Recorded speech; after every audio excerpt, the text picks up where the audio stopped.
Cloud recording मैंने on कर दी है, ठीक है।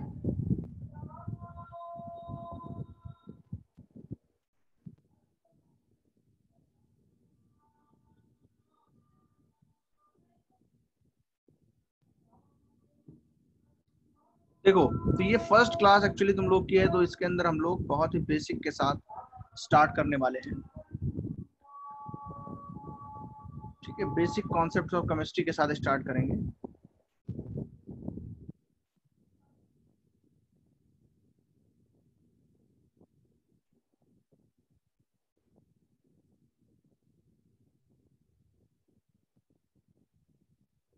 उसके पहले मैं तुमको और भी चीज बता दूं। देखो, एक्चुअली जो हम टॉपिक स्टार्ट करेंगे वो एटॉमिक स्ट्रक्चर रहेगा। केमिस्ट्री का जो फर्स्ट टॉपिक रहेगा हमारा वो एटॉमिक स्ट्रक्चर जाएगा। तो इस टॉपिक को स्टार्ट करने के पहले हम लोग थोड़ा बहुत अपने आसपास की जो चीजें हैं जिन उनके ऊपर कैसे हम उसके अंदर केमिस्ट्री के बारे में पढ़ते हैं, वो चीजें जानने के लिए आपको सबसे पहले पढ़ना पड़ेगा मैटर क्या होता है। तुम्हें 9th या 10th में हर जगह पे ये चीज समझाई गई होगी कि हमारे आसपास की जो भी चीजें हैं जो स्पेस ऑक्युपाई करती हैं, जिनमें मास होता है, उनको हम लोग क्या बोलते हैं, मैटर बोलते हैं। तो मैटर जो है उसके और भी स्टडीज हैं। फिर उसके अंदर हम लोग बोलते हैं मैटर का जो कॉन्स्टेंट पार्टिकल है वो क्या है। वहां से फिर हम मॉलिक्यूल में जाते हैं, फिर एटम में जाते हैं, फिर एटॉमिक मॉडल्स पे आते हैं। तो इस तरीके से एटॉमिक स्ट्रक्चर चैप्टर की शुरुआत होती है। उसके अंदर हम लोग चीजों को पढ़ना चालू करते हैं। लेकिन जो पहला सबसे फोकस होता है किसी का भी, वो यही था, पुराने जो लोग थे, जो साइंटिस्ट हुए, उनका यही था कि अगर हमारे पास एक एफई मेटल ब्लॉक है, छोटा सा पीस है एफई का, तो पता रहता था कि एफई की प्रॉपर्टीज ये होती हैं, इसमें इस तरीके से हम लोग इसका यूज कर सकते हैं, ये हार्ड मेटल होता है और इसको हम लोग कई डिफरेंट डिफरेंट टाइप के इंस्ट्रूमेंट्स बना सकते हैं, बहुत तरीके की चीजें बना सकते हैं। इसके अंदर रस्टिंग होती है, ये सब प्रॉपर्टीज पता थी। लेकिन उसकी जो कॉन्स्टिट्यूएंट पार्टिकल्स थे, उसके अंदर की जो बात थी, उस पर ज्यादा फोकस नहीं था। तो वहां से स्टार्ट हुआ कि कोई भी मैटर होता है तो उसके लिए हम लोग ने एक डेफिनेशन देनी स्टार्ट की। क्या लिखते हैं, anything which occupies space and which have mass is called matter। हमारे आसपास की जो भी चीजें हैं जिन्हें हम फील कर रहे हैं, जो हमारे पास है, वो सारी की सारी मैटर ही एक्चुअली है। फॉर एग्जाम्पल अगर मैं बात करूं, फॉर एग्जाम्पल अगर मैं बात करता हूँ, जैसे कि कोई हमारे पास एक पेन हो, हमारे पास कोई ग्रीन बोर्ड हो, हमारे पास कोई एयर हम देखते हैं, वो हम वाटर जो है लेते हैं, या हमारे पास बहुत सारे आसपास हमारे लिविंग बींग्स होते हैं, प्लांट्स होते हैं। तो कोई भी चीज जो हम देखते हैं, जिसको हम फील करते हैं, तो हम लोग क्या देखते हैं, उसके अंदर एक पर्टिकुलर चीज क्या होती है, वो एक स्पेस ऑक्युपाई करता है और उसके अंदर मास होता है। जैसे हम लोग ने, अगर कोई हमारे पास बोर्ड है, मान लो हम उसके ऊपर लिख रहे हैं, अगर मेरे पास चौक है और मैंने वहां पे एक पॉइंट रख दिया, तो ये पॉइंट भी क्या हो जाएगा, ये मैटर हो जाएगा, बिकॉज ये एक पर्टिकुलर स्पेस ऑक्युपाई कर रहा है और इसके पास मास भी है ना। ये अगर हमारे पास कोई ब्लैक बोर्ड है या ग्रीन बोर्ड है और इसके ऊपर हम लोग ने एक पॉइंट रखा है, हमने डॉट रखा है, तो अभी जब हम लोग उसके अंदर कभी भी इस तरीके की चीजें करते हैं, तो हमने चौक के कुछ पार्टिकल्स, या अगर हम किसी ब्लैक मार्कर से लिख रहे हैं व्हाइट बोर्ड पे, तो हमने क्या किया, वहां पे कुछ पार्टिकल्स ऑफ मैटर जो है छोड़ दिए, वो जो डॉट रखा है। तो इसलिए वो एक पार्टिकल, एक छोटा सा पॉइंट भी, अगर हम पेंसिल से एक डॉट रखते हैं अपनी कॉपी के ऊपर, अपनी नोटबुक के ऊपर, तो वो भी हमारा मैटर हो जाएगा। सिंपलेस्ट बहुत ही चीज है, मैटर क्या है, हमारे आसपास की जो भी चीजें हैं वो सारी की सारी हमारी मैटर हो जाती है। फिर हमारे पास क्या है, फिजिकल स्टेट्स, हम लोग पढ़ते हैं मैटर की क्या क्या फिजिकल स्टेट्स होती है।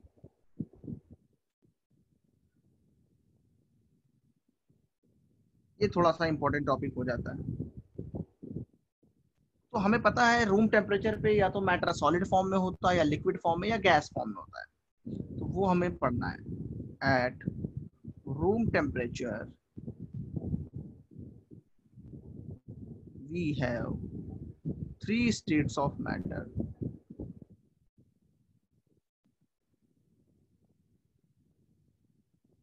That is solid, liquid and gas. ये हमारे पास तीन फिजिकल स्टेट्स के अंदर पाया जाता है। इसको पहले लिख लो, फिर सॉलिड, लिक्विड और गैस को मैं एक साथ समझा देता हूँ।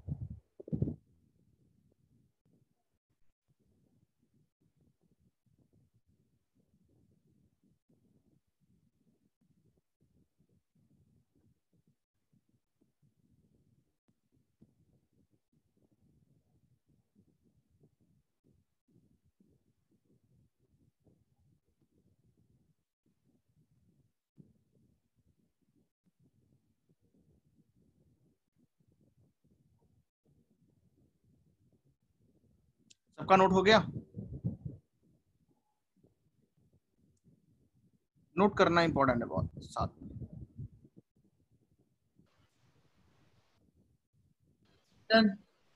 हेलो, हाँ बोलो।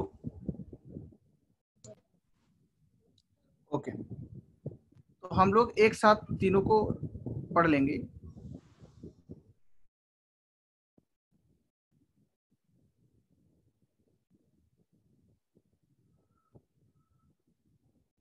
देखो, यहाँ पे हम लोग सॉलिड ले लेंगे, फिर एक लिक्विड ले लेंगे, फिर गैस, तीनों को एक साथ डिस्कस कर लेंगे।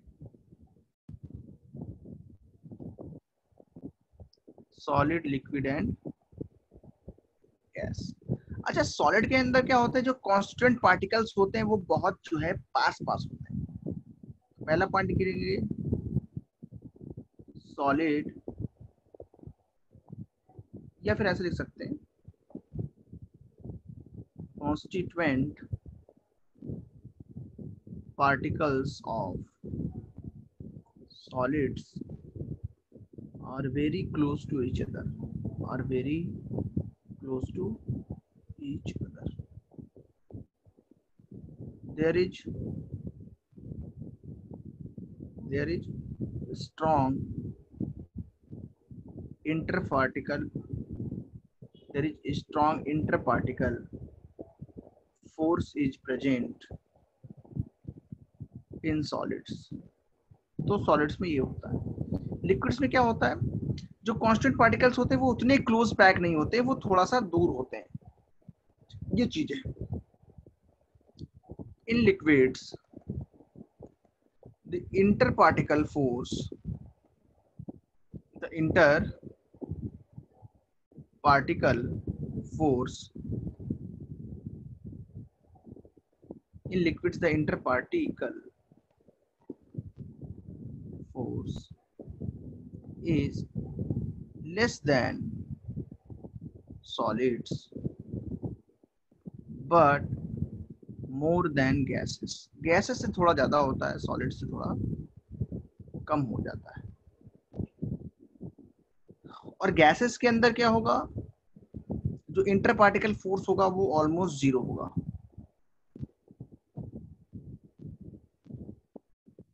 The interparticle force between the gas particles is almost negligible, बहुत कम होता है। ठीक है, ये चीजें याद रखें।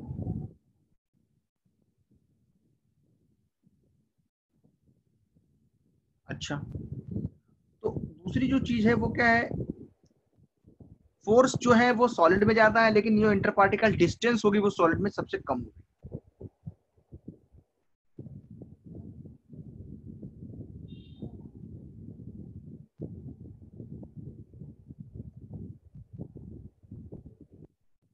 इसके अंदर क्या होगा,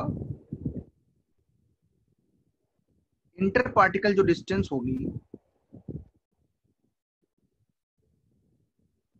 is more than solid but less than gas.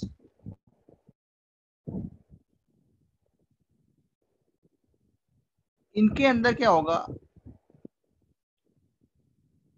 Very large inter particle distance, बहुत ज्यादा होता है, क्योंकि फोर्स होते नहीं है एक दूसरे को ज्वाइंट करने के लिए, एक दूसरे को अट्रैक्ट करने के लिए फोर्सेस बहुत कम होते हैं। तो इंटर पार्टिकल डिस्टेंस क्या होती है इनमें बहुत ज्यादा। अगर इसको विजुलाइज करने के लिए हम लोग यहाँ पे पार्टिकल्स बनाएं तो इसके तो बहुत क्लोजली पैक बना देंगे, पास पास हो जाएंगे सारे।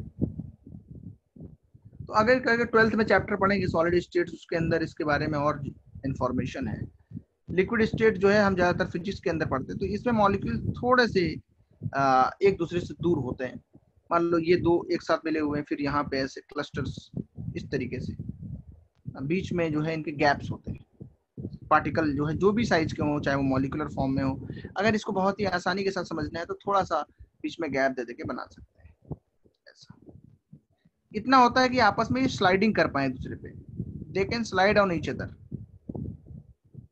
है ना। लिक्विड पार्टिकल्स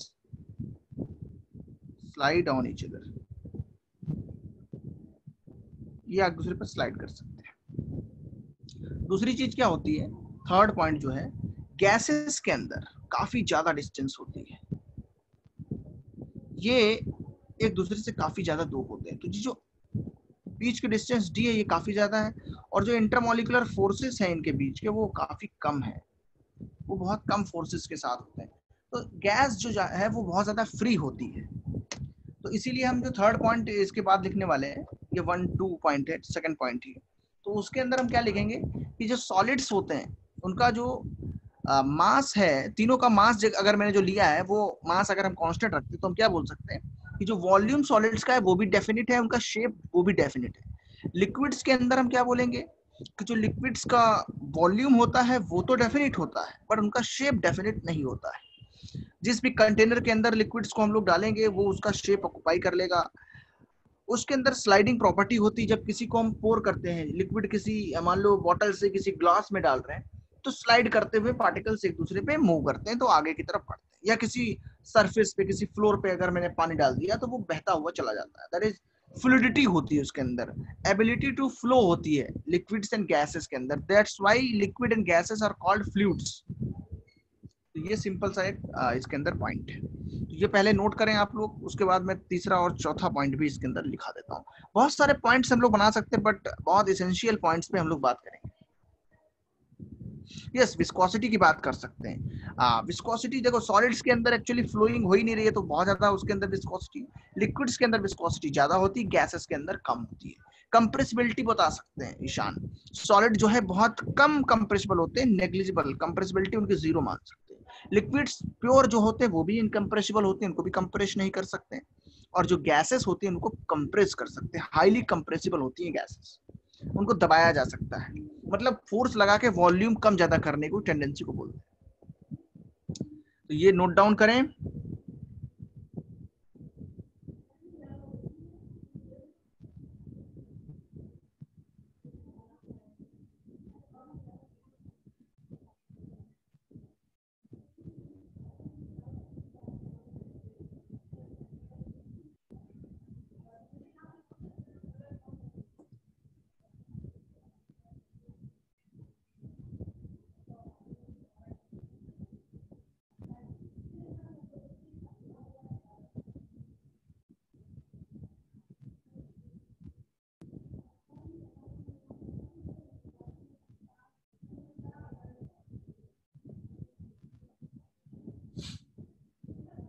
ठीक है, तो ये हम लोग पॉइंट याद रखते हैं।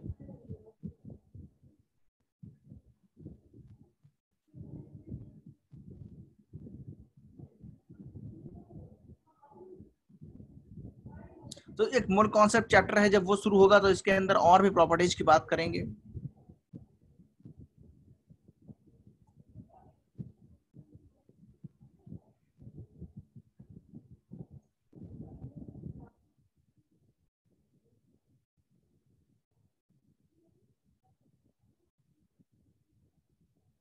सबका नोट हो गया होगा आई गेस, है ना।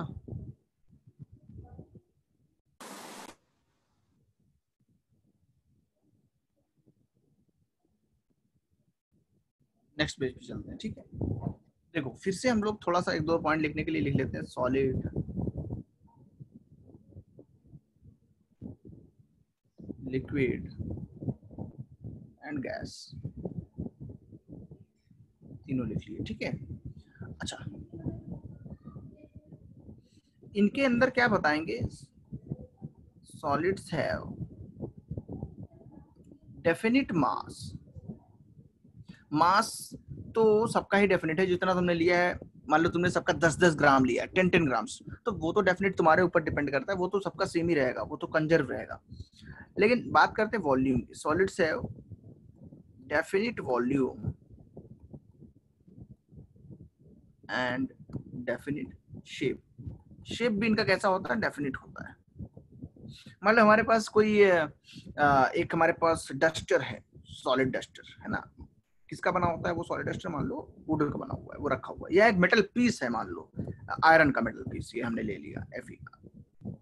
तो ये Fe मेटल पीस जो है, इसका अभी वॉल्यूम जो है वो भी कैसा है? डेफिनिट है। और इसका जो शेप है, अगर वो रेक्टेंगुलर है या क्यूबिक है, या हमारे पास कोई उसका और भी हेक्सागोनल शेप है, तो जो भी शेप रहेगा उसका, मान लो स्क्वायरल शेप है, तो वो वैसा ही रहेगा, उसको चेंज नहीं कर जाएंगे हम लोग। लेकिन अगर लिक्विड्स की बात करें तो वॉल्यूम तो सेम रहता है, डेफिनेट रहता है।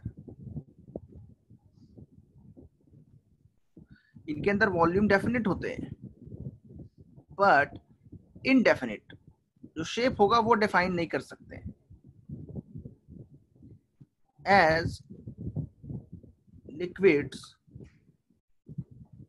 Occupy the shape of the container, जिस भी चीज में डालोगे उसका शेप ले लेंगे, क्योंकि ये आपस में स्लाइड कर सकते हैं। तो ये आसानी के साथ, जैसे हमने 1 लीटर जो है लिक्विड इसके अंदर रखा है, तो इसका शेप ऐसा है। इसी 1 लिक्विड को अगर हम लोग किसी और भी वेसल के अंदर रख दें तो इसका शेप बदल जाएगा। ठीक है, ये भी अपना 1 लीटर ही है, सेम लिक्विड। तो इस तरीके से हम लोग बता सकते हैं। बट गैस के अंदर दोनों चीज इनडेफिनिट होते हैं।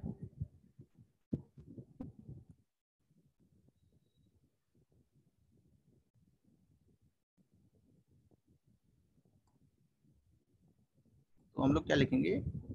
गैसेस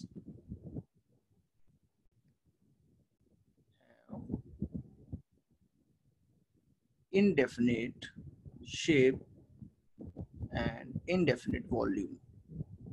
किसी को भी आगे पीछे लिख सकते हैं, दोनों ही सेम ही चीज है। क्यों ऐसा होता है?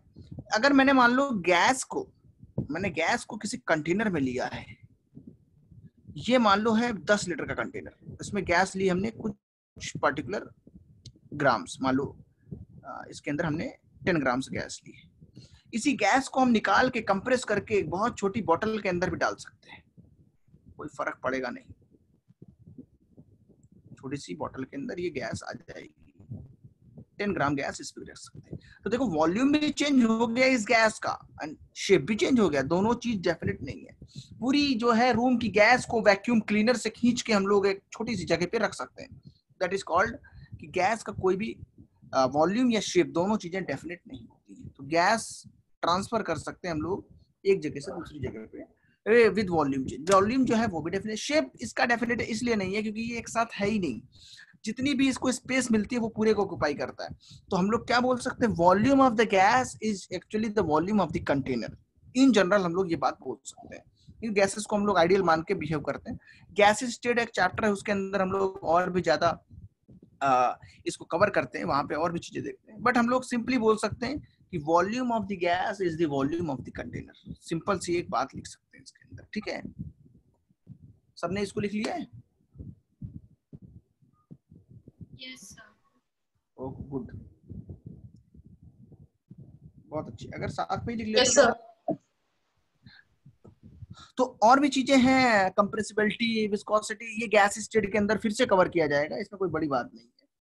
तो हम लोग सीधे अभी आ जाते हैं कि डाल्टन की जो थ्योरी थी वो क्या बोलते थे। क्योंकि मैटर हमने पढ़ लिया, सॉलिड लिक्विड गैस होता है ये पढ़ लिया। अभी मोल कॉन्सेप्ट में जाएंगे तो इंटर कन्वर्जन पढ़ लेंगे, सब्लिमेशन क्या होता है, वेपराइजेशन क्या होता है, बॉइलिंग उसी को बोलते हैं, और हम लोग फ्रीजिंग पढ़ लेंगे। ये सारी चीजें मोल कॉन्सेप्ट के अंदर कवर कर दी जाएंगी तुम्हारी, कोई बात नहीं। अब हम लोग पढ़ते हैं कि जो मैटर है, बहुत सालों तक लोगों ने उसके बारे में ज्यादा नहीं सोचा। ये नहीं सोचा कि जो Fe है उसके अंदर जो प्रॉपर्टीज है वो यूनिक क्यों है, जो आयरन है वो अपन यूनिक प्रॉपर्टी क्यों रखता है, कॉपर की प्रॉपर्टीज यूनिक क्यों है, क्यों कॉपर कहीं से भी लाओ वो सेम बिहेव करता है, एक जैसा दिखता है, फिजिकल जो उसके पैरामीटर्स है वो भी सेम है, केमिकल पैरामीटर्स जो है वो भी सेम है। तो ये चीज जो है उसके अंदर समझने के लिए लोगों ने बोला इंडिया में बहुत सारे पुरानी चीजों में इसका जिक्र मिलता है। ग्रीक जो है वहां पे एटम वर्ड यूज किया गया कि जो हमारे पास एटम है वो सबसे स्मॉलेस्ट पार्टिकल है। ऐसे करके बहुत सारी थ्योरीज दी गई, लेकिन जो डॉक्यूमेंटेड है वो सबसे पहले डाल्टन ने दिया था अपनी एटॉमिक थ्योरी। उन्होंने बताया कि मैटर क्या होता है एक्चुअली, कैसे इसको हम लोग एक्सप्लोर कर सकते हैं, इसके अंदर क्या है। तो इसको नोट करें आप लोग। तो एटॉमिक स्ट्रक्चर चैप्टर यहां से हमारा स्टार्ट हो जाता है। ठीक है, सब लोग इसको याद रखेंगे।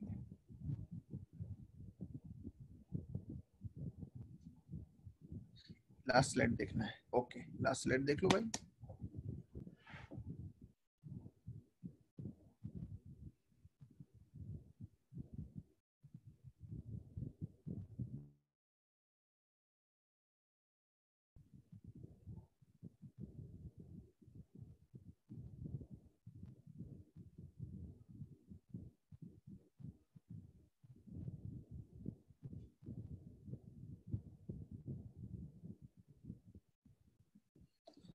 सो 1803 में जॉन डाल्टन साइंटिस्ट थे। इन्होंने जो है सबसे पहले एटॉमिक थ्योरी पोस्टुलेट्स जो है प्रपोज किए। इन्होंने अपनी गैसेस के साथ बहुत सारे एक्सपेरिमेंट्स किए और उन बहुत सारे एक्सपेरिमेंट से इन्होंने एक बात बताई। उन्होंने बोला कि मैं एक डाल्टन एटॉमिक थ्योरी, अपनी एक एटॉमिक थ्योरी दी, उसके अंदर क्या क्या पॉइंट्स थे उनको हम यहाँ पे पढ़ने वाले हैं। पहला पॉइंट जो उन्होंने बोला, इन्होंने मैटर के बारे में क्या बोला। मैटर जो हमने पीछे पढ़ा है अभी, it consist of small indivisible particles. उन्होंने बोला कि जो एटम है वो इनडिविजिबल है, उसका नाम आगे आएगा। Matter is consist of small indivisible particles called atoms.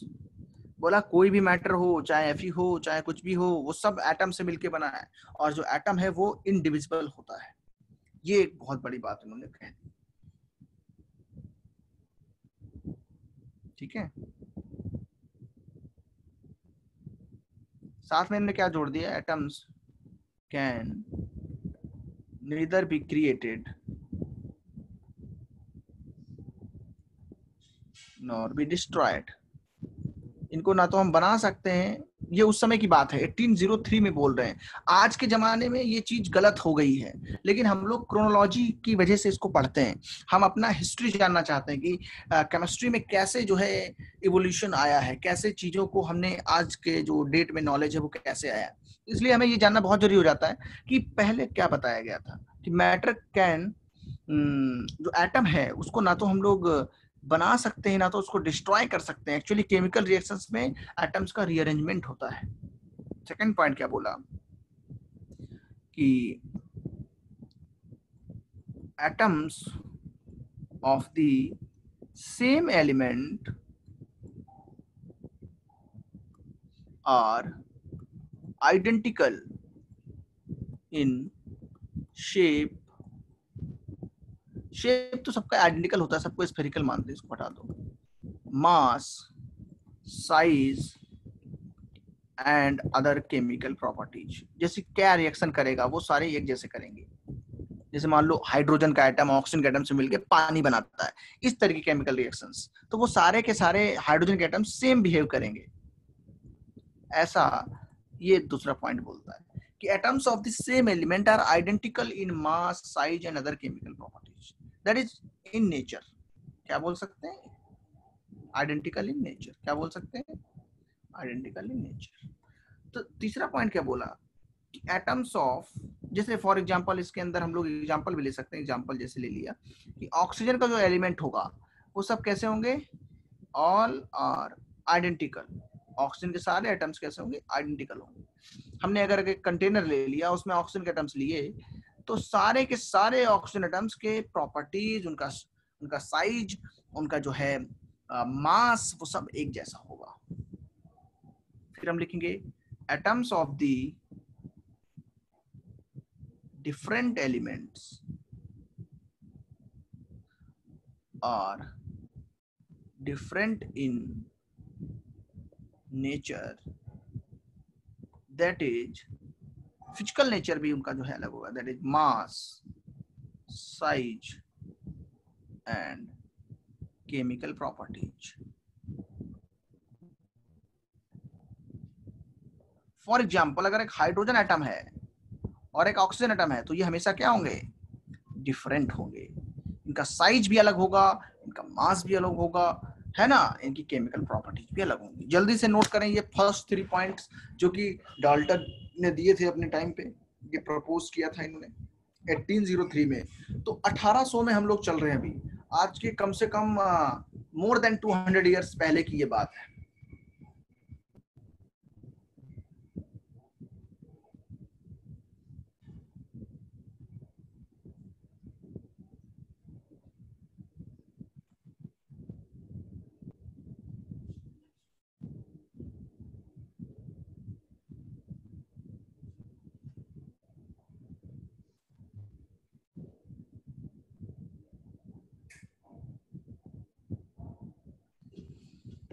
तो क्या बोला, अगर मेरे पास कार्बन है तो कार्बन के सारे एटम्स एक जैसे होंगे। अगर मेरे पास ऑक्सीजन है तो उसके सारे एटम्स एक जैसे होंगे। अगर मेरे पास कार्बन और ऑक्सीजन है तो उनके दोनों के एटम्स आपस में बिल्कुल डिफरेंट होंगे। और एटम को ना तो मैं बना सकता हूं ना तो उसको डिस्ट्रॉय कर सकता हूं। एटम को ना तो मैं ब्रेक कर सकता हूं, वो इनडिस्ट्रक्टिबल है, इनडिविजिबल है, तो फंडामेंटल पार्टिकल माना उस समय।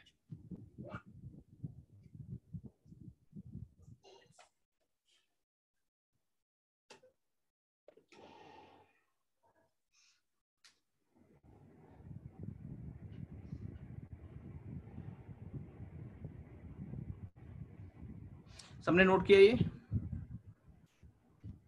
Yes, sir. Okay, very good. देखो नेक्स्ट जो पॉइंट है वो और भी ज्यादा इंपॉर्टेंट है, वेरी इंपॉर्टेंट पॉइंट। क्या बोलता है पॉइंट ये कंपाउंड्स के बारे में बोलता है।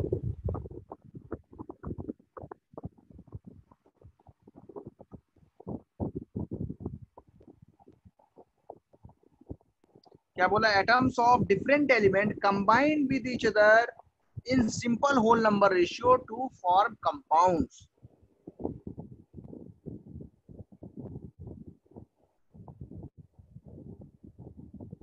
Combine in simple whole number ratio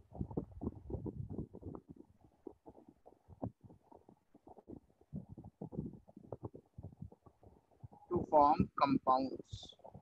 तो compounds क्या होता है, ऐसा सब्सटेंस जिसमें दो या दो से ज्यादा एटम्स, डिफरेंट एटम्स, 2 और more than 2 different elements that is आपस में कंबाइन करें डिफरेंट एलिमेंट, तब कंपाउंड बनता है। For example when one atom of oxygen combines with 2 atoms of hydrogen, H2O is formed, पानी बन जाता है। हाइड्रोजन का एक एटम, ऑक्सीजन का एक एटम बन जाएगा H2O। देखिए नहीं,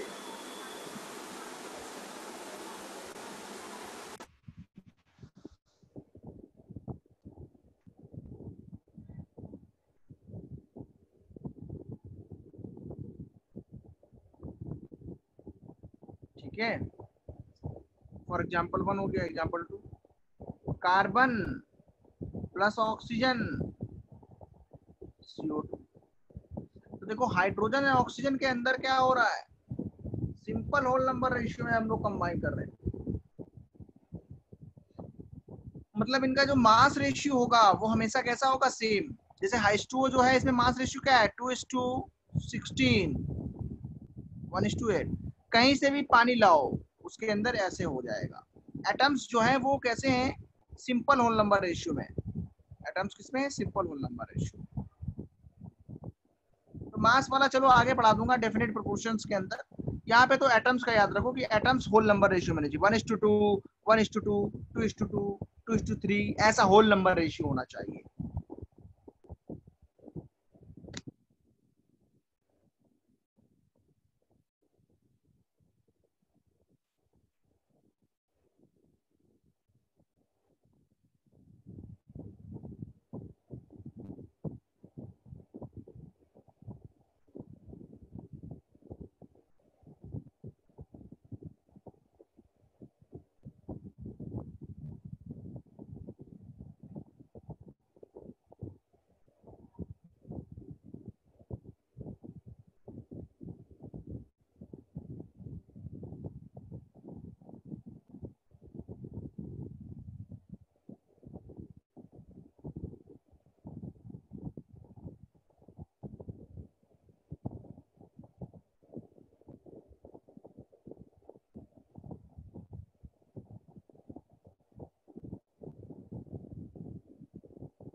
चलो आगे बढ़ते हैं। क्या ड्रॉबैक्स आ गए इसमें?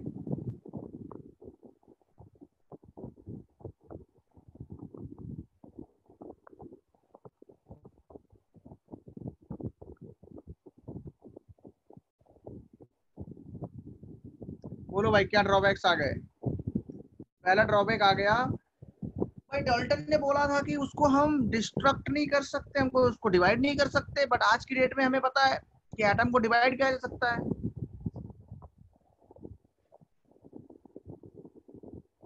Atom is divisible. Atom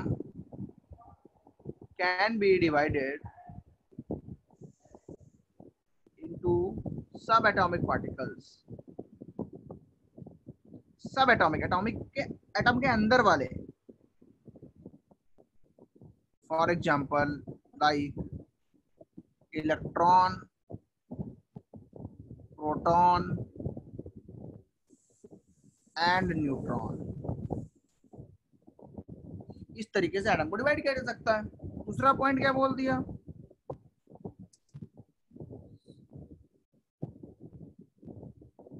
so hence हम लोग क्या लिख सकते हैं, इसी में लिख सकते हैं, atom is not the fundamental particle. Fundamental मतलब सबसे छोटा, सबसे लास्ट का, सबसे जिसको डिवाइड नहीं किया जा सकता, जिसको डिवाइड नहीं किया जा सकता, जिसको डिस्ट्रक्ट नहीं किया जा सकता, वो पार्टिकल, वो एटम नहीं है। एटम को तो डिवाइड कर सकते हैं। तो मैटर का ये फंडामेंटल नहीं है।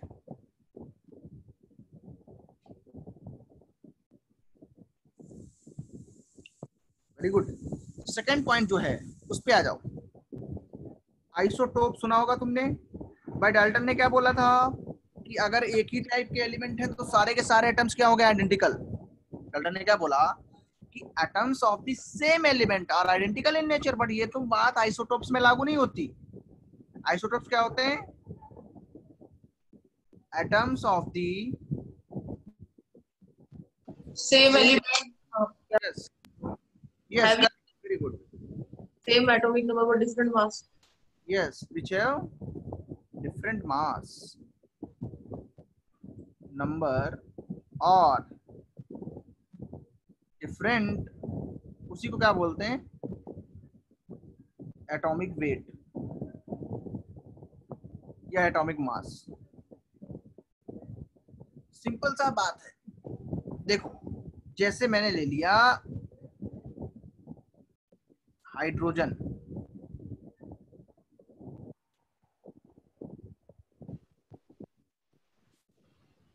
हाइड्रोजन के जो आइसोटोप्स हैं 3 हैं। Protium, deuterium and tritium. Yes, पहला है प्रोटियम,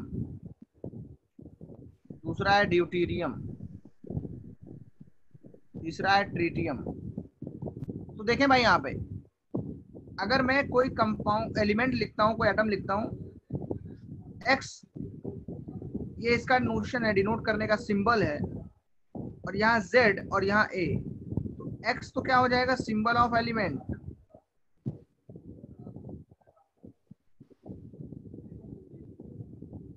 ए जो है वो क्या है? एटॉमिक नंबर, आसिया वेट, यस। मास जेड क्या है? Atomic number. जेड है एटॉमिक नंबर बच्चे। देखो जेड सबका सेम है। हाँ अगर जेड सेम है तो मतलब सेम एलिमेंट भी है। सेम एलिमेंट का मतलब क्या होता है? का एटॉमिक नंबर सेम। तो सबका क्या है? सेम, 111। yes, लेकिन इनके मास नंबर्स क्या है? Different. So it is isotopes, they are isotope, these are isotopes. समझे? ये yes सारे sir. आइसोटोप्स। यस। तो सारे बच्चे नोट करें इसको, फिर आगे बढ़ते हैं। किसी को भी कोई डाउट है, किसी को भी कुछ पूछना है, आराम से पूछ सकता है, नो प्रॉब्लम।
ठीक है, Done नेक्स्ट। sir. हाँ बोलो, कोई नोट कर हो रहा है गया, क्या? हो गया, हो गया. ओके देखो, और आइसोटोप देख लेते हो।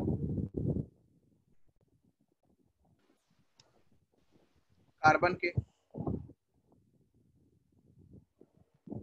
40. यस,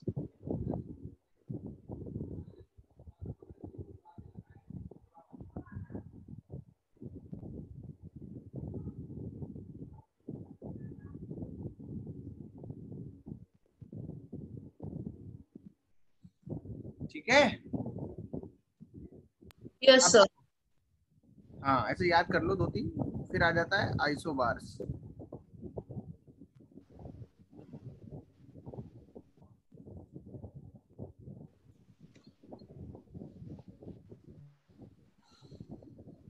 आइसोबार्स क्या होते हैं? देखो डल्टन ने क्या बोला कि अगर दो अलग अलग एटम्स डिफरेंट एलिमेंट्स के हैं तो वो हमेशा डिफरेंट होंगे मास में भी, लेकिन ये गलत हो जाता है आइसोबार्स के केस में।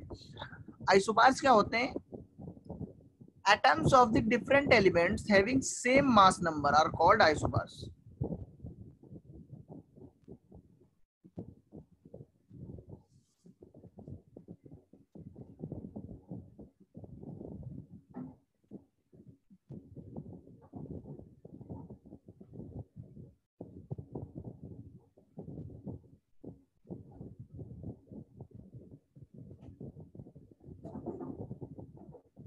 तो अभी तुम लोग को मास नंबर एटॉमिक मास में कंफ्यूज नहीं होना, दोनों को सेम मानना है।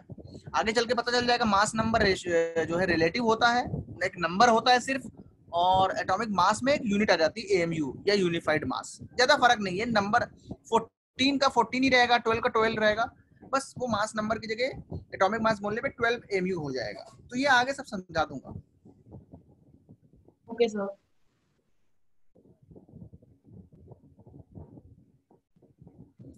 क्या लिखा? Atoms of the different elements having same mass number are called isobars.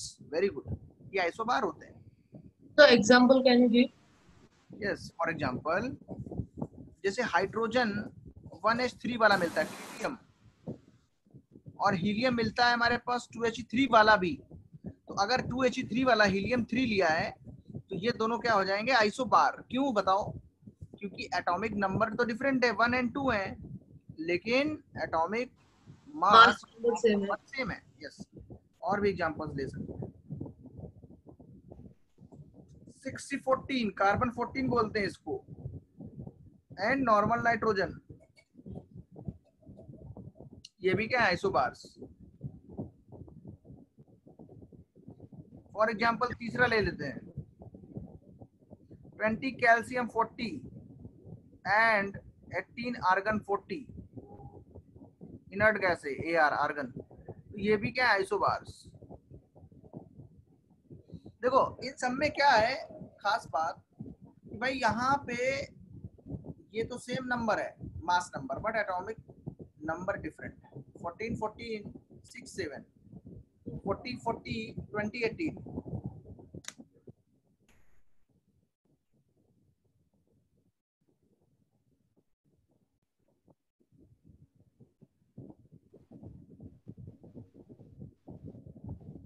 Your voice is not. मेरी आवाज कट रही है क्या? जो मैंने बोला है ये रेड पेन लगा के सुनाई नहीं दिया क्या? मे बी शाम को नेटवर्क थोड़ा खराब चल रहा है, बट थोड़ा सा ध्यान रख लो, लिखा जो हुआ है वो क्लियर है ना दिखने में? Yes, sir. Yes, sir. Okay, जो लिखा है बस वही मैंने बोला उतना ही।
ओके, नेक्स्ट आगे बढ़ते हैं। फोर्थ, तो ये तो हो गया। अब हम लोग जब हमने आइसोटोप्स ये सब चीजें बात करना स्टार्ट कर ही दिया है, तो हम लोग number of protons, number of electrons, ये सब की बात भी कर लेते हैं।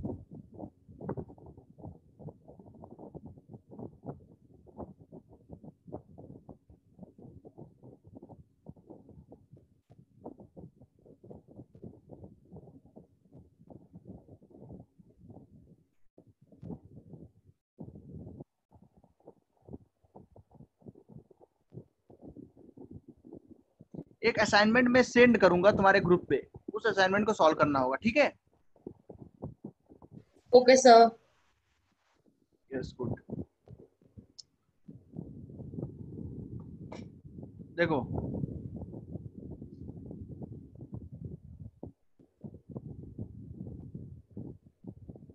मेरी बात ध्यान सुनना।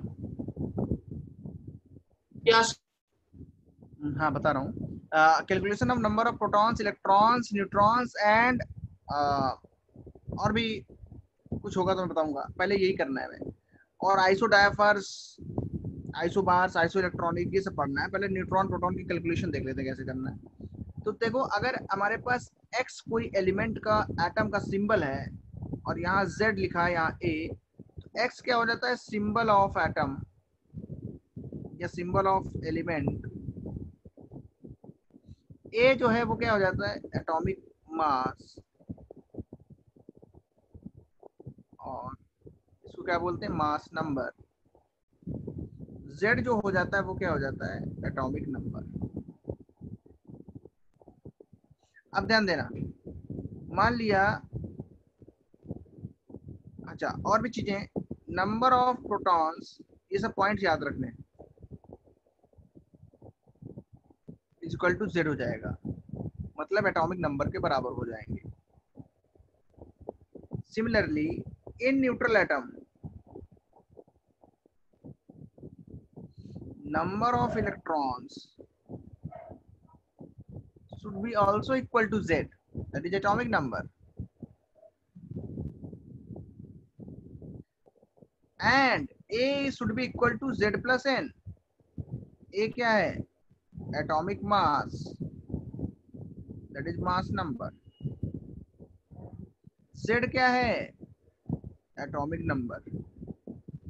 N क्या है? Number of neutrons. कितने लोगों को ये फॉर्मूले पहले से याद है सबको? इसको नोट करें।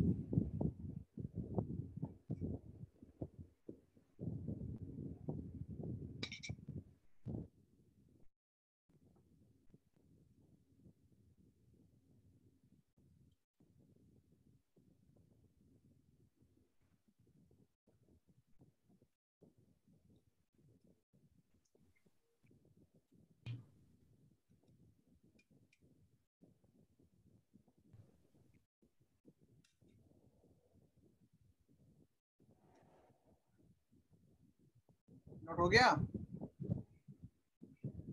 Yes, sir. बहुत अच्छे।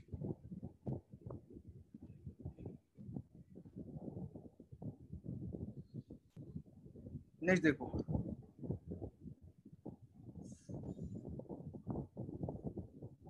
if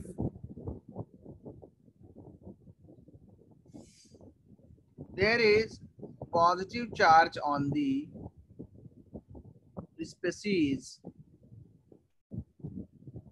or ion, it means electrons are removed from the atom or molecule. देखो मैं समझाता हूँ, रुको। मान लो सोडियम है और इसमें से एक इलेक्ट्रॉन निकाल दिया तो इस पे क्या आ जाएगा? प्लस चार्ज, तो ये क्या बन जाएगा? कैटायन। मैग्नीशियम है, उसमें से 2 इलेक्ट्रॉन निकाल दिए तो उस पे क्या आ जाएगा? Mg+2, ये क्या बन जाएगा? कैटायन। ये बाईवैलेंट है, ये मोनोवैलेंट। इसमें एक आयन है, इसमें 2, 1 प्लस 2 प्लस। तो अगर इसमें कितने इलेक्ट्रॉन होते हैं बताओ? सोडियम में सबको याद होना चाहिए 30 तक एटॉमिक नंबर और 20 तक एटॉमिक मास। 1 से लेके 30 तक एटॉमिक नंबर याद होने चाहिए, Z की वैल्यूज, और 1 से लेके 20 तक मास नंबर भी याद होने चाहिए, जो मोस्ट एबंडेंट जो लिखे होते हैं उनका, या एवरेज वाला जो लिखा होता है पीरियोडिक टेबल से याद कर लेना। सबको याद होना चाहिए 1 से 30 तक एटॉमिक नंबर्स, 1 से 20 तक क्या याद होना चाहिए बोलो? Mass 1 number. से 20 तक मास नंबर याद होना चाहिए। Very good. अच्छा, यहाँ So, तक या इन पीरियोडिक टेबल में कहाँ तक मतलब 20 एलिमेंट्स करने हैं, फिर पूरा 30 किया तो चलेगा एलिमेंट्स और इन पीरियोडिक टेबल? हम पीरियोडिक टेबल में मास नंबर अगर 30 तक के याद कर लिए तो भी अच्छा है। जेड जरूर याद होना चाहिए एटॉमिक नंबर। Okay sir. अच्छा, अब जो मैं पूछ रहा हूँ वो तुम लोग बताना। अगर मैं इलेक्ट्रॉन निकाल दिया मैंने तो ये यहाँ पे क्या आ गया? प्लस चार्ज आ गया, मतलब इलेक्ट्रॉन के रिमूवल हो गए। अच्छा, अगर यहाँ पे 11 इलेक्ट्रॉन्स थे, इधर सुनना, पहले कितने इलेक्ट्रॉन्स थे? 11 न्यूट्रल में, तो यहाँ कितने इलेक्ट्रॉन्स होंगे बताओ? 10 इलेक्ट्रॉन्स। अगर यहाँ 12 इलेक्ट्रॉन्स थे, है ना, एटॉमिक नंबर के बराबर, तो यहाँ कितने होंगे? बस। हाँ यस, ऐसे समझ जाओ। समझ गए? यहाँ तक नोट करो जल्दी से। इस सब पे मिला के क्वेश्चन बनेगा। साथ में नोट कर लिया तो अच्छा है।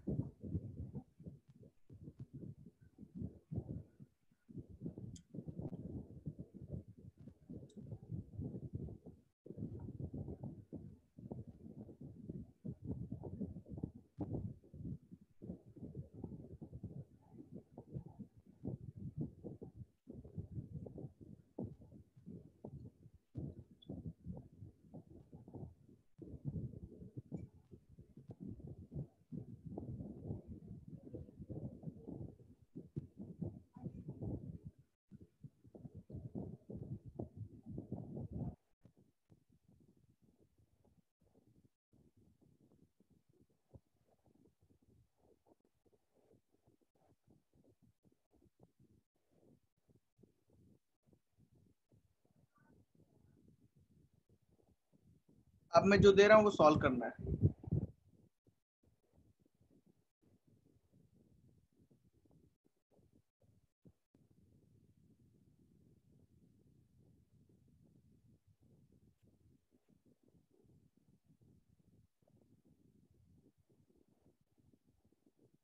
क्वेश्चन करके लिख सकते हैं, कुछ भी है। पहला इसमें है 1H3, दूसरा इसमें है H2O, तीसरा इसमें है H2O2, चौथा इसमें है NO, पांचवा इसमें है, अच्छा मैं थोड़ा सा और बताऊंगा फिर समझ में आएगा।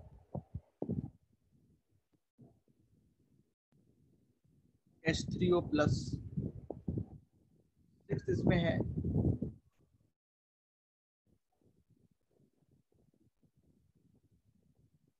CN माइनस, सेवेंथ इसमें है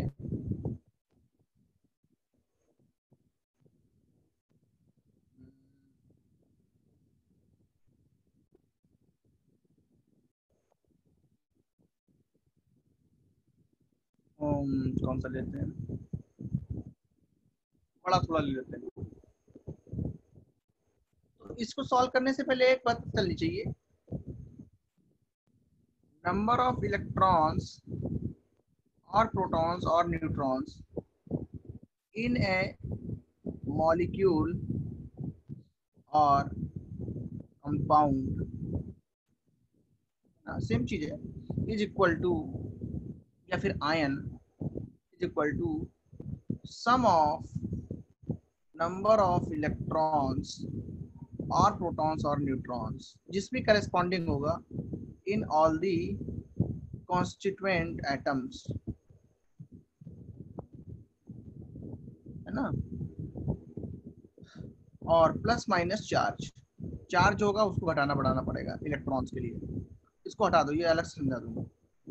देखो मेरी बात समझो ध्यान से, जैसे तुम्हें एक मैं करके दिखाता हूँ, दूसरा वाला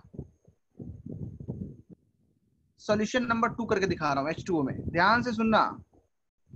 हाइड्रोजन कितने हैं, 2 हाइड्रोजन 1 ऑक्सीजन। हाइड्रोजन में बताओ कितने कितने इलेक्ट्रॉन होते हैं, एक हाइड्रोजन में कितना होगा, एक इलेक्ट्रॉन, एक प्रोटॉन और 0 न्यूट्रॉन, ठीक है। दो में कितने आ जाएंगे, 2 इलेक्ट्रॉन, 2 प्रोटॉन और 0 न्यूट्रॉन। हाँ, एक ऑक्सीजन है, 1 ऑक्सीजन है, तो ऑक्सीजन में क्या होगा, 8O16 होता है। ऑक्सीजन क्या होता है, 8O16, इधर किनारे लिख लो। तो ऑक्सीजन में क्या होगा, 8 प्रोटॉन, 8 इलेक्ट्रॉन और 8 न्यूट्रॉन। तो यहाँ पे आ जाएंगे 8 इलेक्ट्रॉन, 8 प्रोटॉन और 8 न्यूट्रॉन। तो टोटल इलेक्ट्रॉन कितने हो जाएंगे, सबका एडिशन करना है, तो 2 + 8 10 इलेक्ट्रॉन। टोटल प्रोटॉन कितने हो जाएंगे, 2 + 8 10 प्रोटॉन। टोटल न्यूट्रॉन कितने हो जाएंगे, 8 न्यूट्रॉन्स। बोलो ऐसे कर लोगे क्या, कर पाओगे कि और समझाऊं अभी, एक दो एग्जांपल और दे दूं। फॉर्मूले से करते हैं A+Zn वाला, A = Zn वाला। हाँ हाँ, फॉर्मूले से ही करना है, फॉर्मूले से ही मैंने किया है। देखो देखो, जैसे एक और अभी वो दिखाऊंगा पीछे जो लिखा है, मान लो इसमें निकालना है, तो पहले इसमें क्या है, 3 हाइड्रोजन है और 1 ऑक्सीजन है और उस पर ऊपर से आ गया प्लस। तो पहले तो हाइड्रोजन में देखो 1H1 होता है, तो फॉर्मूले से ही कर रहा हूँ। Z जो है वो कितना है, 1, और A कितना है, वो है 1। तो नंबर ऑफ प्रोटॉन्स कितने हो जाएंगे, 1। नंबर ऑफ इलेक्ट्रॉन्स भी 1 हो जाएंगे, और नंबर ऑफ न्यूट्रॉन 0 हो जाएंगे। ऑक्सीजन में देखो ऐसे पहले लिख लिया करो, 8 प्रोटॉन, 8 इसके अंदर इलेक्ट्रॉन, और न्यूट्रॉन के लिए क्या होता है, Z, A - Z, तो 8 ही आएंगे, 8 न्यूट्रॉन्स। तो ये पता चल गया। तो अब टोटल निकालना है, इन H3O प्लस टोटल प्रोटॉन्स कितने होंगे, 3 इंटू प्रोटॉन्स इन हाइड्रोजन, है ना, 3 गुना होंगे क्योंकि 3 हाइड्रोजन है, प्लस 1 इंटू प्रोटॉन इन ऑक्सीजन, ऐसे लिख सकते हो अगर तुमको बड़ा करके लिख। तो 3 × 1 + 8 11 आ जाएगा। 11 टोटल इलेक्ट्रॉन, अब देखो इलेक्ट्रॉन वाले में थोड़ा सा नई चीज है, 3 × 1 पूरे लिख लिए और ऑक्सीजन के लिए कितने हो गए 8, लेकिन प्लस साइन है तो एक माइनस करना पड़ेगा, है ना, मैंने बोला था, तो 10 इलेक्ट्रॉन आ जाएंगे। ऐसे न्यूट्रॉन अगर निकालना है इसमें, टोटल न्यूट्रॉन, तो कितने आ जाएंगे, हाइड्रोजन में तो 0 होते हैं और ऑक्सीजन में होते हैं 8, तो टोटल 8 आ जाएंगे। ऐसे करके तुमको सॉल्व करना है। तो H3O+ का नोट कर लो पहले, थर्ड का, फिर बाकी का तुम करके दिखाओ। Okay sir.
ये नोट करो भाई, जो ये सवाल दिए थे इसको मेरे साथ डिस्कस करो। Okay sir.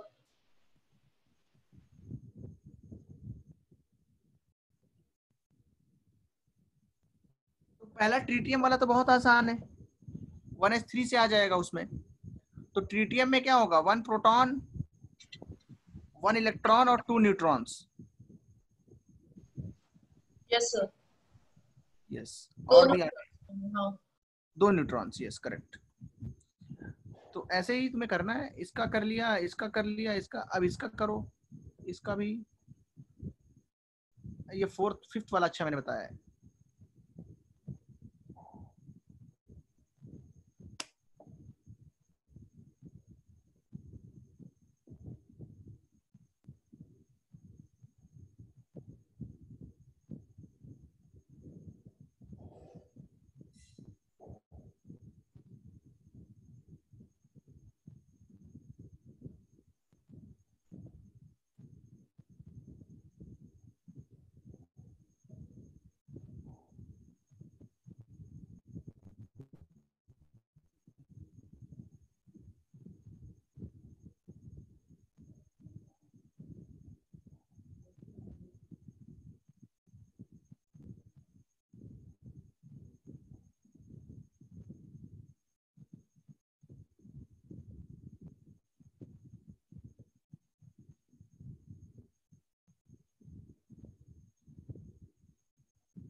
सर नाइट्रोजन का एटॉमिक नंबर क्या है?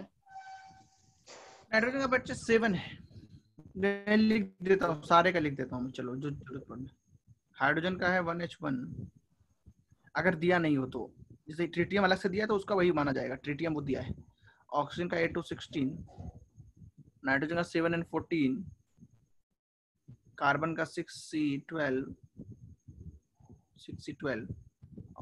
और तो ऐसा कोई दिया नहीं है।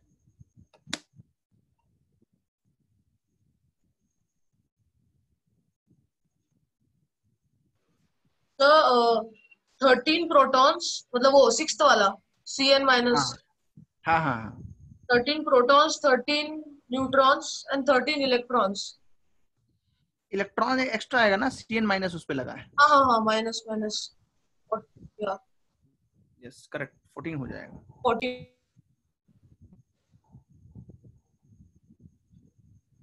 जल्दी से कर लो, फिर आगे और भी डेफिनेशंस लिखानी है ना।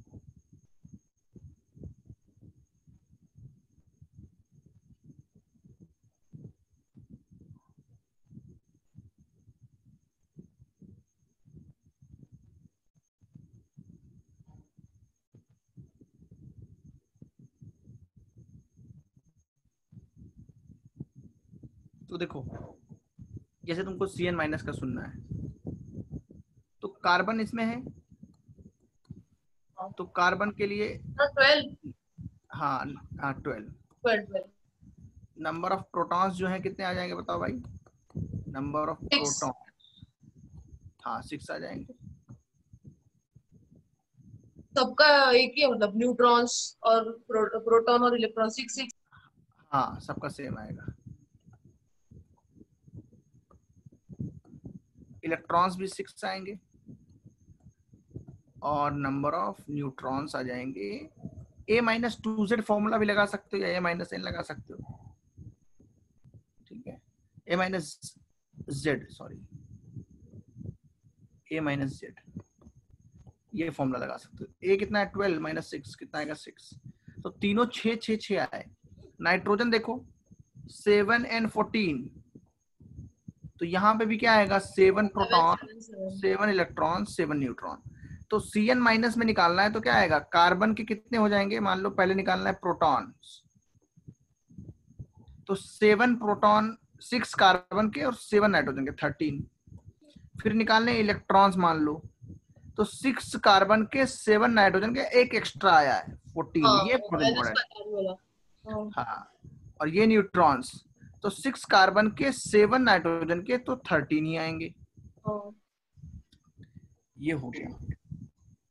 तो ऐसे कर लेने। हाँ सो वो 7th वाले में हाइड्रोजन का मतलब उसका ये अपना एटॉमिक हाँ नंबर 2 दिया है, मतलब आपने NH2 दिया है, तो फिर 2 को मैं एटॉमिक नंबर से मल्टीप्लाई करूं, मतलब 1:1 हाइड्रोजन के।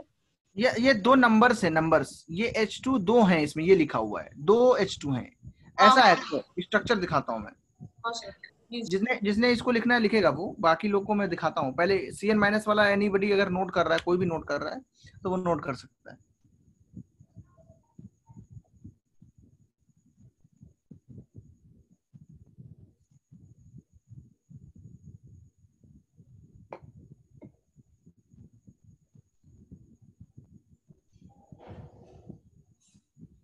नोट कर लिया ना?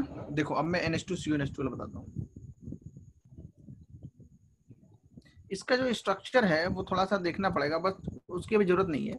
हमारा NH जब इधर 2 लिखा होता है ना इधर, तो वो हाइड्रोजन 2 है, ये बात बता रहा है। तो टोटल जो इसके अंदर हाइड्रोजन है, टोटल नाइट्रोजन कितने हो जाएंगे बताओ? 2। टोटल हाइड्रोजन कितने हो जाएंगे? 4, ये बताना है तुम्हें। टोटल ऑक्सीजन कितने हो जाएंगे? 1। टोटल कार्बन कितने हो जाएंगे? 1। अच्छा अच्छा, मतलब हाँ हाँ कंबाइन करके करना है। अच्छा अच्छा हाँ कंबाइन करके करना है ऐसे। तो अब बताओ यहाँ पे अगर हमको निकालना है टोटल प्रोटॉन्स, तो हम कैसे करेंगे? हमें नाइट्रोजन के अंदर पता है, नाइट्रोजन के अंदर क्या होता है बताओ? 7 प्रोटॉन 7 इलेक्ट्रॉन 7 न्यूट्रॉन। हाइड्रोजन के अंदर क्या होता है? 1 हाइड्रोजन के अंदर हम लोग दिखा रहे हैं, 4 से मल्टीप्लाई बाद में कर लेंगे। 1 प्रोटॉन 1 इलेक्ट्रॉन 0 न्यूट्रॉन। और ऑक्सीजन के अंदर 8 8 और 8 तीनों चीजें 8 8 हैं। और कार्बन के अंदर यहाँ पे 6 proton 6 electron 6 neutron. Total protons कितने आएंगे बताओ? टोटल प्रोटॉन्स मतलब सबके ऐड करने। नाइट्रोजन कितने? 2 2 इंटू 7। हाइड्रोजन कितने हैं? 4 इंटू 1। ऑक्सीजन कितना है? 1 8। कार्बन कितना है? 6। कितना आया? ठीक है, तो 28 + 4 32 आएगा। Okay sir. ऐसे ही बताओ, टोटल इलेक्ट्रॉन्स भी उतने ही आ जाएंगे, है ना? हाँ सर। और टोटल न्यूट्रॉन्स भी उतने ही आ जाएंगे, क्योंकि कुछ भी डिफरेंट नहीं है, सब में सेम सेम है। देखो ये 0 है न्यूट्रॉन, वेरी गुड। न्यूट्रॉन्स कम आ जाएंगे, बहुत अच्छे। 28। यस वेरी गुड, क्योंकि हाइड्रोजन में 0 होंगे। यस 28 आ जाएगा, बहुत अच्छे।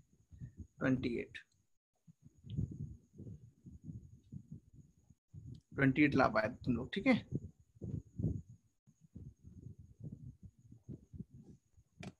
ये सारे मैं स्लो एक्सप्लेन कर सकता हूँ, सही बात है बच्चे। तो तुमको मैं बता देता हूँ, मैं एक एग्जांपल लेके बताता हूँ। जिन बच्चों को थोड़ा फास्ट लग रहा है उनको मैं थोड़ा सा स्लो समझा देता हूँ, रुको।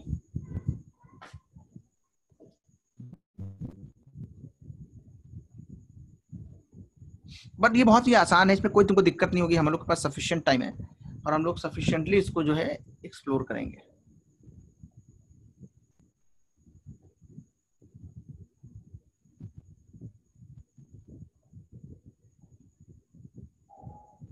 अभी तक ऐसा कोई है जिसको समझ नहीं आया? कमेंट करके बताए मुझे, जो कर नहीं पा रहा है, जिससे नहीं हो रहे हैं सवाल।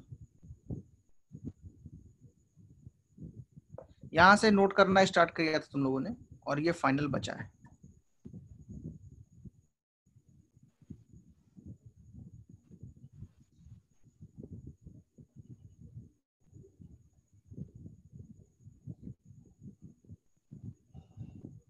देखो, एक फिर से बहुत ही स्टार्टिंग से करने जा रहे हैं हम लोग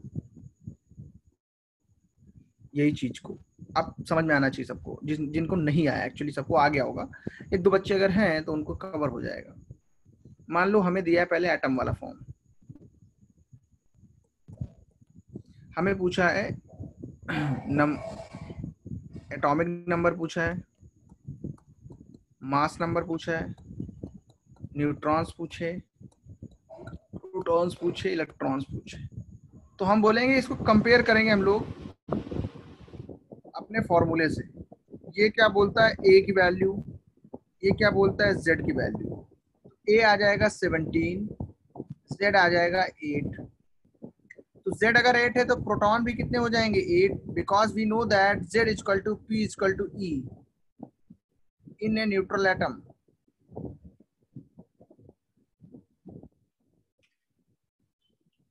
प्रोटॉन 8 है, इलेक्ट्रॉन कितने हो जाएंगे 8। प्रोटॉन भी 8, इलेक्ट्रॉन भी 8। न्यूट्रॉन a प्लस n, ये वाला फॉर्मूला कितने लोग को याद है? क्या वाला formula? a equal to z plus n। a क्या है? Atomic mass. यस। z क्या है? Atomic number.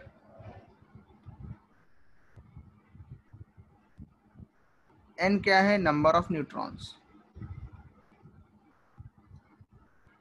तो बताओ a कितना है 17, z कितना है 8 और n, तो n कितना आएगा 17 माइनस 8 इक्वल टू 9। तो सारे आंसर निकल गए। देखो जो ब्रैकेट्स के अंदर है वो सारे आंसर्स हैं। ये देखो आंसर है। तो तुम्हें क्या करना होता है, ये जो नंबर नीचे लिखा होता है ये डायरेक्ट क्या बता देता है? प्रोटॉन्स का नंबर। और 17 माइनस 8 करने से जो आता है वही न्यूट्रॉन होता है। 17 minus 8 mass number minus atomic number जो आएगा वही क्या होगा? न्यूट्रॉन्स। ये ट्रिक समझ में आई सबको? बहुत ही सिंपल सी ट्रिक है। किसी को भी डाउट है तो मुझे बता देना, ठीक है? नहीं तो समझ नहीं आएगा, आगे बहुत स्ट्रगल करोगे तुम फिर। दूसरी बात देखो, यहाँ पे अगर मेरे पास कोई कंपाउंड है, मान लो H2O है, तो हम इसके अंदर क्या करते हैं? समेशन करते हैं, सारे प्रोटॉन्स, न्यूट्रॉन्स, इलेक्ट्रॉन्स का समेशन करते हैं। So number of protons in H2O will be equal to क्या होगा? 2 into number of protons in hydrogen plus number of protons in oxygen. तो देखो हाइड्रोजन जो है वो 2 हैं। एक हाइड्रोजन में कितने इलेक्ट्रॉन प्रोटॉन होते हैं कैसे पता चलेगा? 1 proton 1 electron 0 neutron. 1 proton 1 electron 0 neutron. 8 proton 8 electron. Yes, जितनी बार करोगे उतना फायदा है, कोई जल्दी नहीं है। तो प्रोटॉन सारे क्या होंगे? 1 2 number of protons hydrogen 1 plus number of protons इन, तो ये आएगा 10। ऐसे ही नंबर ऑफ इलेक्ट्रॉन्स, तो 2 इंटू हाइड्रोजन कितने? 2, तो number of electrons in hydrogen plus number of electrons in oxygen, तो 2 इंटू 1 प्लस 8, यहाँ पे भी 10 आएगा। तो कितना आसान है। न्यूट्रॉन्स क्या होंगे? number of neutrons in H2O is equal to 2 into number of neutrons in hydrogen plus number of neutrons in oxygen. तो हाइड्रोजन में कितने होते हैं? 0। ये जिसको समझ नहीं आया है वो थोड़ा सा घर में जाकर के क्या करेगा, फिर से रिवाइज करेगा, आ जाएगा, क्योंकि ये बहुत बेसिक है, इसमें कोई रॉकेट साइंस नहीं है, बहुत ही हम लोग आसानी के साथ समझेंगे ओपन माइंड से तो समझ में आएगा, है ना। बहुत बेसिक एक नॉलेज है लाइफ का, सिंपल से जोड़ घटाने के सवाल हैं, है ना, एडिशन सब्ट्रैक्शन, ये थोड़ा सा ध्यान देने वाला है। इसको नोट करें, जिन्होंने नोट नहीं किया था फिर से नोट कर लें।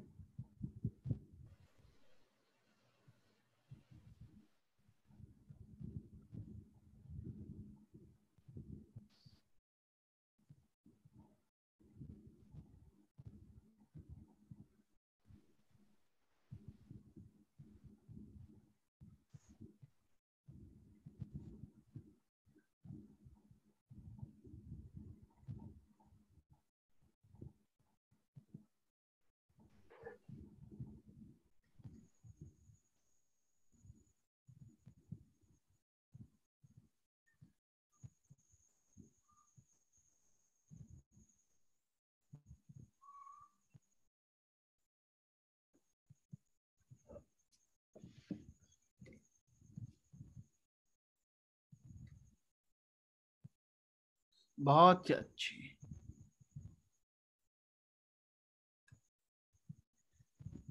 Okay okay, last slide, last slide Ashwit देखने को मिला तुम्हें? Yes sir. देख लिया ना?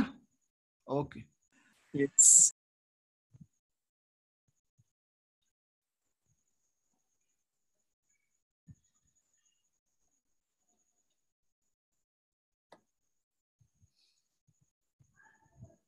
नेक्स्ट लिखेंगे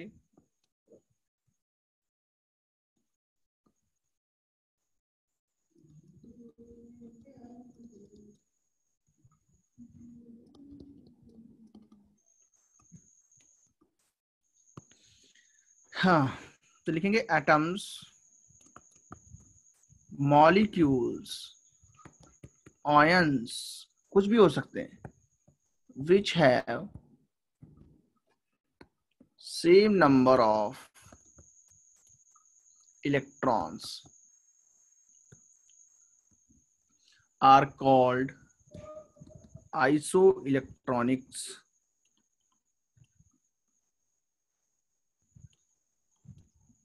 For example, देखो मैं लिख रहा हूं, तुम लोग बताओगे क्या ये आइसोइलेक्ट्रॉनिक है?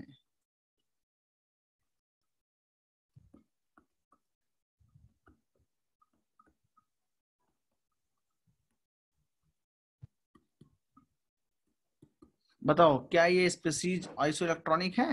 एग्जाम्पल ही मैंने दिया है तो है ही। यहाँ पे कितने इलेक्ट्रॉन्स हैं? 8 + 2 10। इसके कितने हैं? 7 + 3 10। इसके कितने हैं? 9 + 1 10। इसके कितने हैं? 11 - 1 10। इसके कितने हैं? 12 - 2 10। क्या सब में इलेक्ट्रॉन्स 10 हैं? All are having 10 electrons. Hence, all of the above are isoelectronics. किसी को डाउट है तो पूछ लेगा, नहीं तो आगे प्रॉब्लम होती है। सबसे बड़ी बात यह है लाइफ में, अभी की अगर मिस्टेक्स को नहीं इम्प्रूव किया तो बाद में बहुत दिक्कत हो जाती है।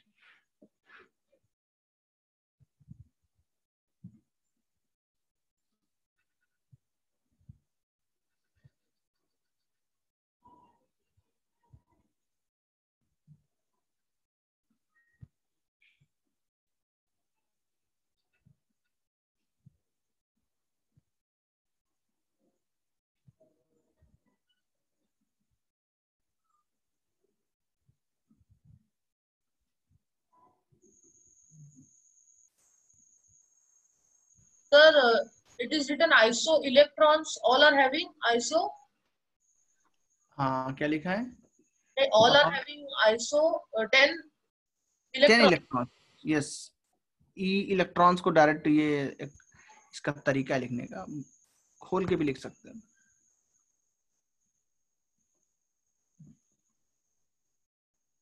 ठीक है, Yes sir.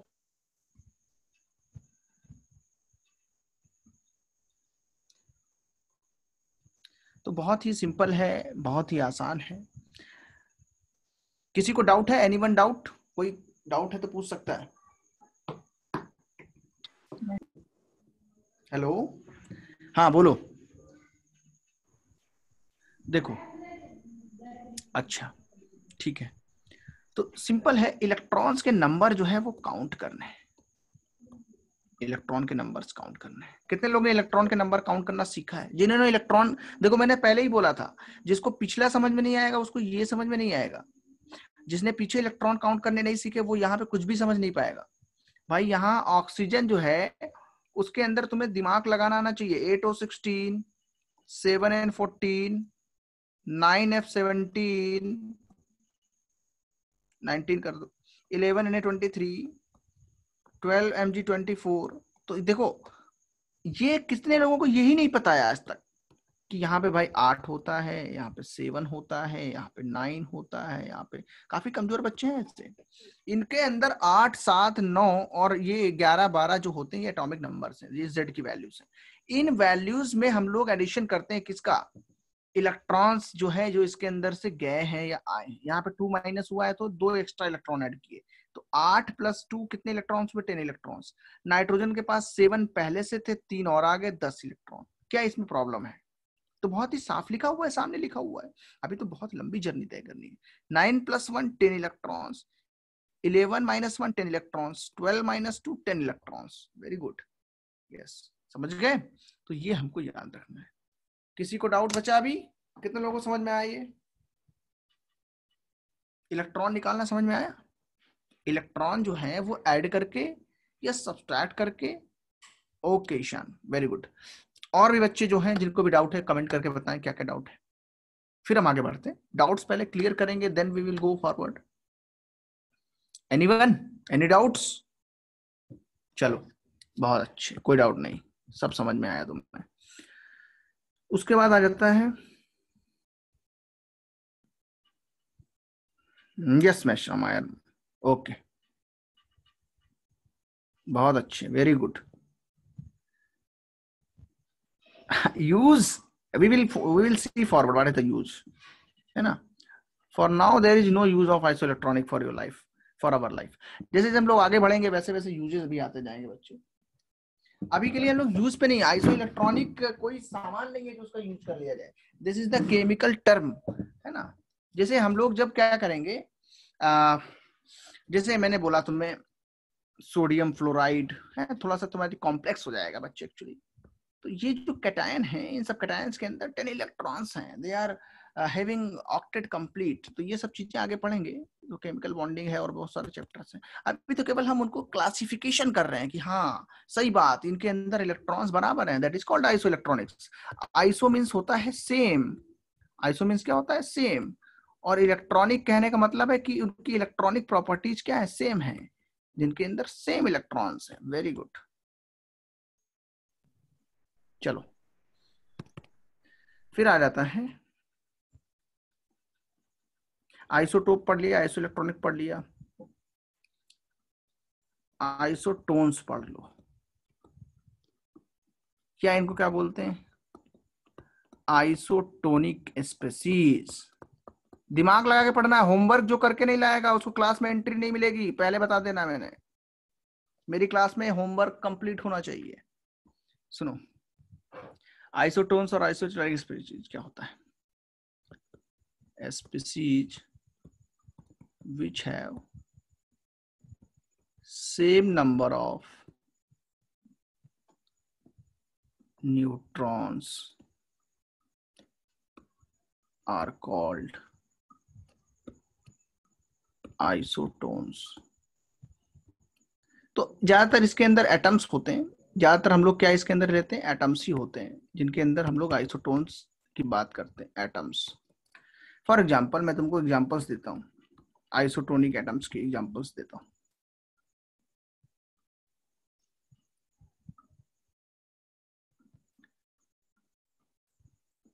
ये ट्रीटियम है, क्या है ये? ट्रीटियम।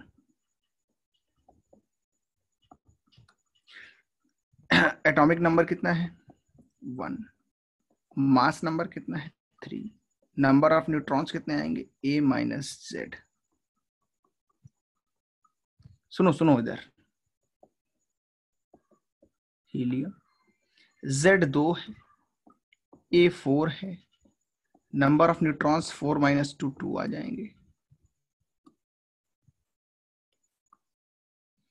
क्या नंबर ऑफ न्यूट्रॉन्स सेम है? तो ये दोनों स्पीसीज कैसे हो जाएंगे?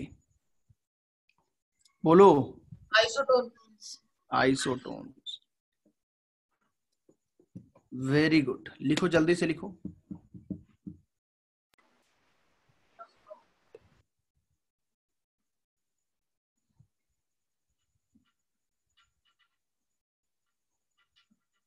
तो जेई के लिए हम लोग को compete करना है, इसीलिए दिमाग को पूरा ओपन रखना है, फ्रेश रखना है, क्योंकि बहुत ज्यादा डेटा उसके अंदर जाने वाला है ना।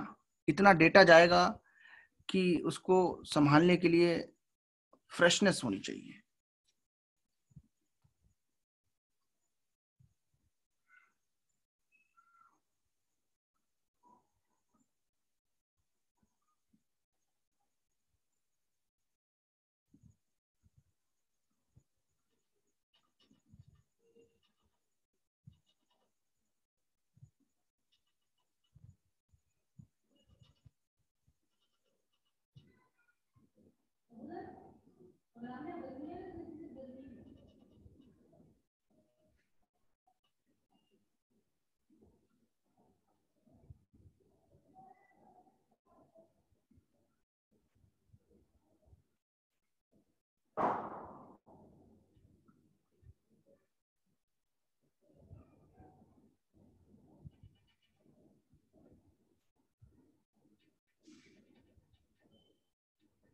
ठीक है, आगे चलते हैं।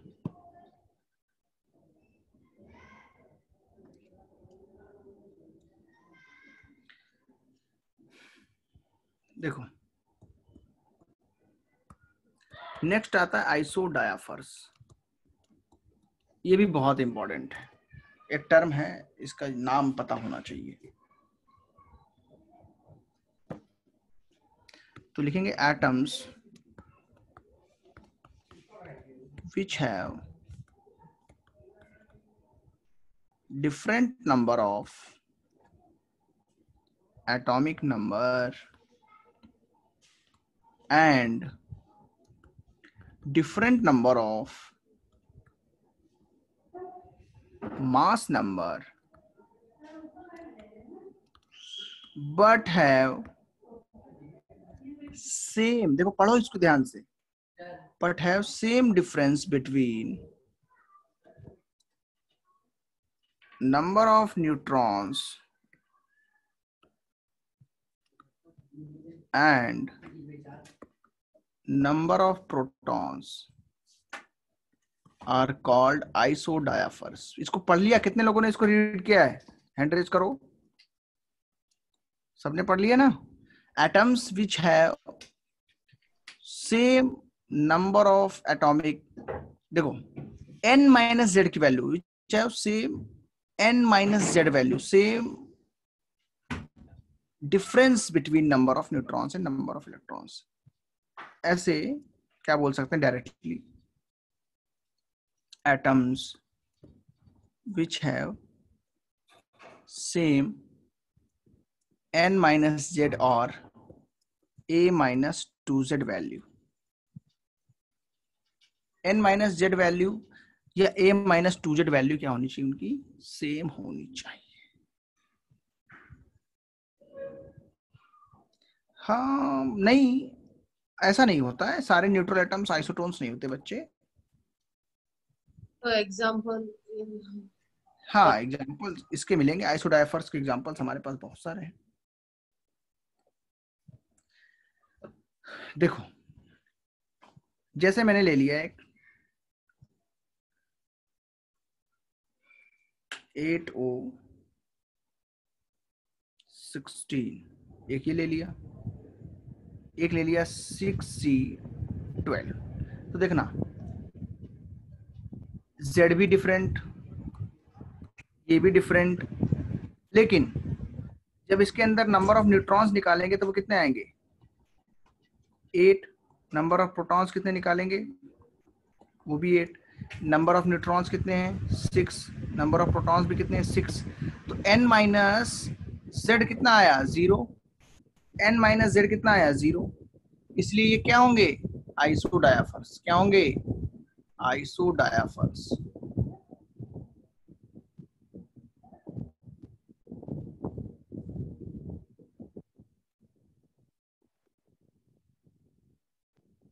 नोट करो इसको जल्दी से।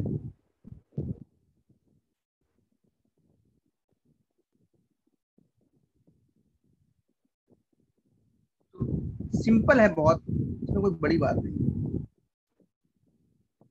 मैं एक सवाल दे रहा हूँ, उसको सॉल्व करेंगे। लास्ट सवाल है आज का, फिर नेक्स्ट क्लास कंटिन्यू करेंगे हम लोग। पहले इसको नोट कर लो। इस क्लास का जो इसका कंक्लूजन है वो एक प्रॉब्लम के साथ होगा।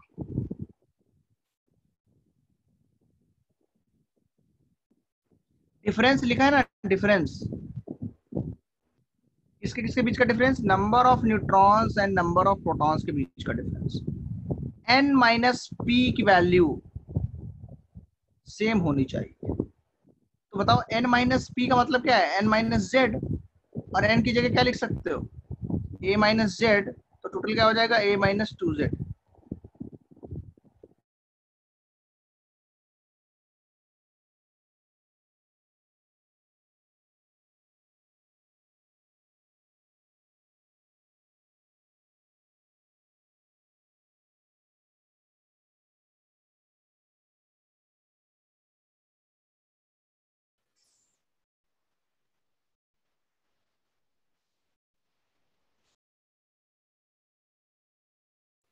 So means difference between the neutrons and protons of this is oxygen and carbon. That is 2, 2.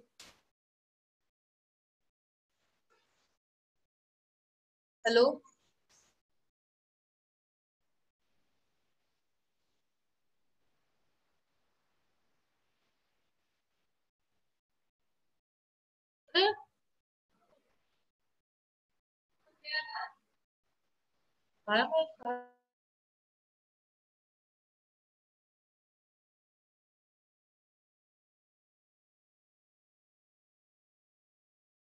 Sir left.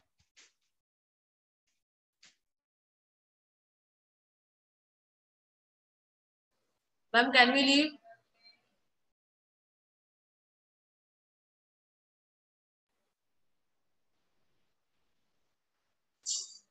Hello.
हाँ जी, तो जो क्वेश्चन लिख रहा था मैं, उस पर आ जाओ तुम लोग सीधे। तो मेरा कनेक्शन बीच में चला गया था, इसलिए जो है मैं लीव कर गया था ऑटोमेटिकली। बहुत ही अच्छा सवाल है, इसको आप लोग सॉल्व करें।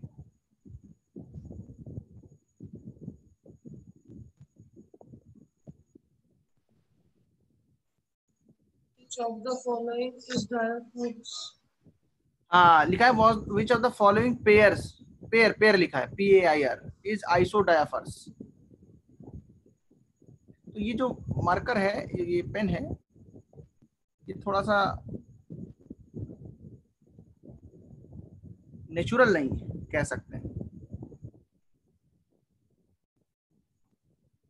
और एक्चुअली इस ऐप के अंदर नॉर्मल नोट्स के अंदर काफी अच्छा काम करता है, लेकिन ये जो जूम ऐप है, इस जूम ऐप के अंदर इसमें कुछ दिक्कतें होती हैं।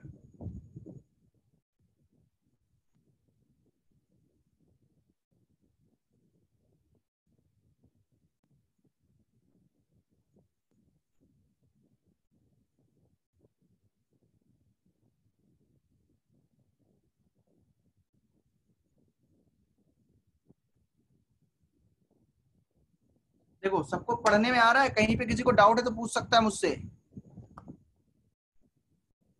यहाँ पे सर क्या लिखा हुआ है, डायरेक्ट पूछो,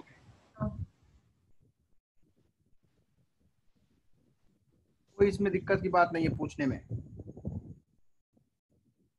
फर्स्ट वाला है,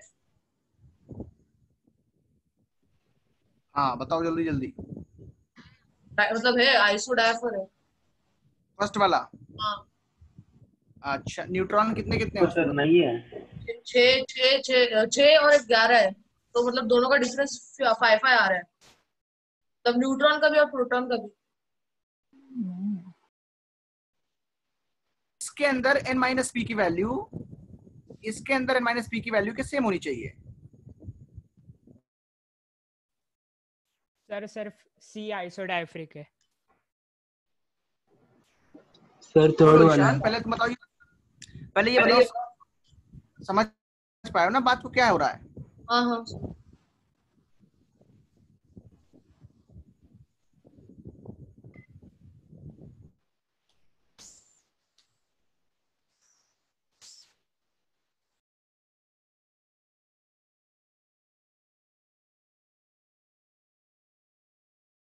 a माइनस जेड, जब इसको इसमें पुट करोगे जाकर के तो क्या आएगा, a minus z that will be equal to a minus 2z। a minus 2z find करना है, उसकी वैल्यू को देखना है कितनी क्या आती है। देखो यहाँ पहले वाले जो सवाल करना है उसमें कितना आएगा, ए ऑप्शन देखो, मैं सारे ऑप्शन चेक करता हूँ, देखना ध्यान से। हाँ हाँ सर, समझ गया ना? ए ऑप्शन देखो, 12 माइनस 6 6 होगा, a माइनस 2z कितना आएगा, 2 माइनस 6 0, और दूसरे वाले के लिए कितना आएगा, 23 माइनस 22 1। तो पहला तो नहीं है ऑप्शन, गलत है। बी देखो, 24 माइनस 24 इज इक्वल टू 0, फिर दूसरा जो है वो भी नहीं होगा क्योंकि 23 माइनस 22 1 आएगा।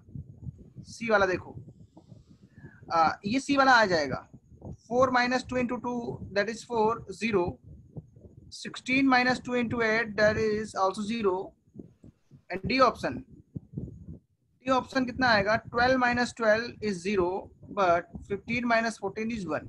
तो बताओ आंसर कौन सा है फिर? सी सी सी। वेरी गुड, बहुत अच्छे बहुत अच्छे, सारे बच्चे जो है समझदार हैं।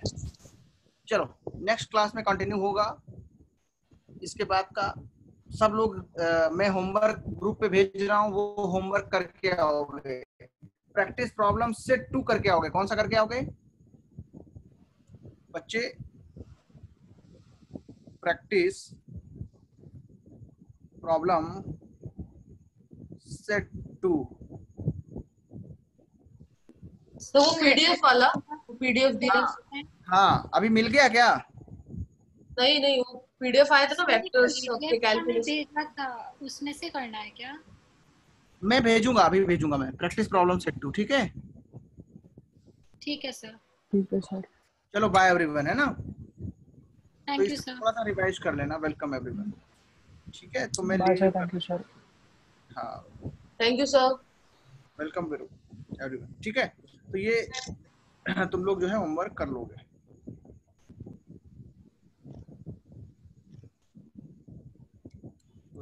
जिसने इनका हो गया है वो अपना लीव कर लें, मैं मैम को बना